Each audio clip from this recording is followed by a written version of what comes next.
Dilubyong bumalot sa paligid ng Pinatubo ang nangyari noong 1991. Ang pagsabog ng bulkan ay naghatid ng napakalaking pinsala sa mga bayan sa paligid ng Pinatubo.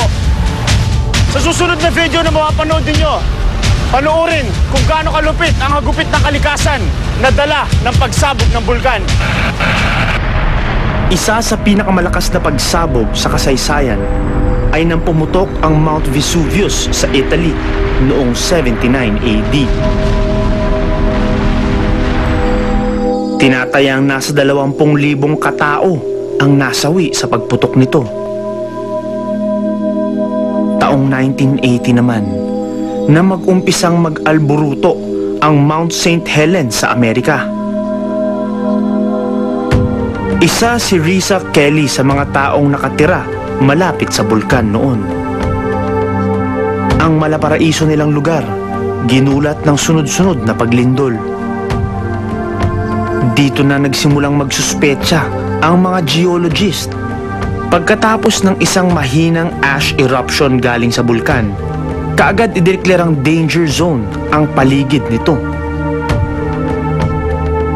Nakatira sa labas ng danger zone na ito ang pamilyang Kelly. Nakabantay ang ilang media sa magiging kalagayan ng bulkan. Isa sa mga nag-abang sa pagputok ng Mount St. Helens, ang cameraman na si Michael Linao. Pagkatapos yanigin ng malakas na lindol ang lugar, sumabog na ang bulkan. Sa bilis na 700 milya kada oras o 4 na ulit na bilis kaysa sa bullet train ng Japan. Nilulusaw nito ang lahat ng madaanan.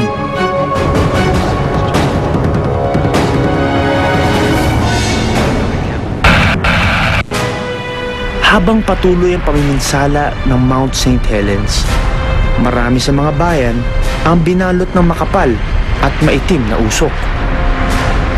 Nakunan ng isa pang cameraman na si David Crockett habang nangangalit ang bulkan.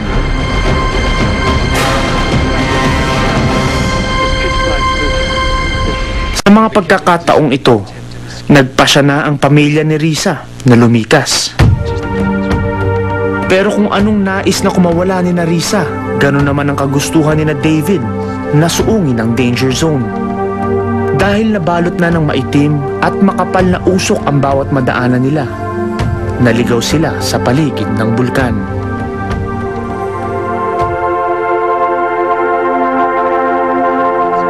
Sa pangalawang araw, hindi pa rin nila mahanap ang tamang daan.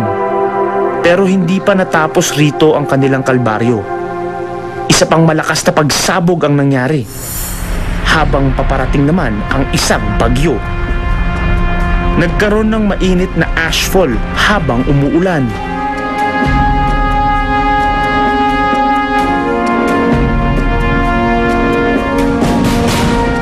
Sa gitna ng kawalan, hindi sila nawalan ng pag-asa.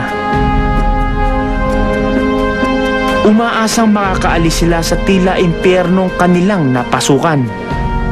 Nang magliwanag at mawala ang abo, unti-unting nakita ang nakakapangilabot na epekto ng pagsabog ng Mount St. Helens. Isang buong gubat ang naubos, nasira ang magandang anyo ng bulkan at nagkalat ang labi ng mga nasawi sa pagsabog nito. Hindi nagtagal, dumating na rin ang mga rescuers na sumalba sa buhay ni David. Nakaligtas sila sa dilubyo. Ngunit ayon sa mga kaibigan niya, taon ang binilang upang tuluyan niyang malampasan ang tromang dala ng pagsabog. Nakaligtas rin si Risa Kelly at ang kanyang pamilya.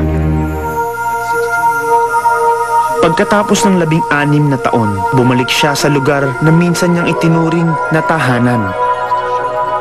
Nais niyang ipakita sa kanyang mga anak ang lugar kung saan una nilang binuo ang kanilang mga pangarap at kung paano nila tinakasan ang galit ng bulkan.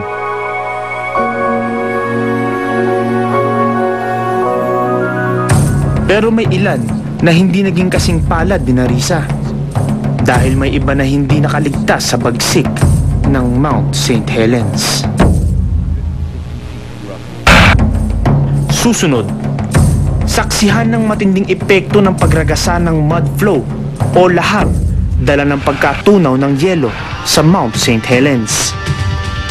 Ang Mount Pinatubo Eruption ang sinasabing pinakamalakas na pagsabog sa buong mundo sa nakalipas na 80 taon.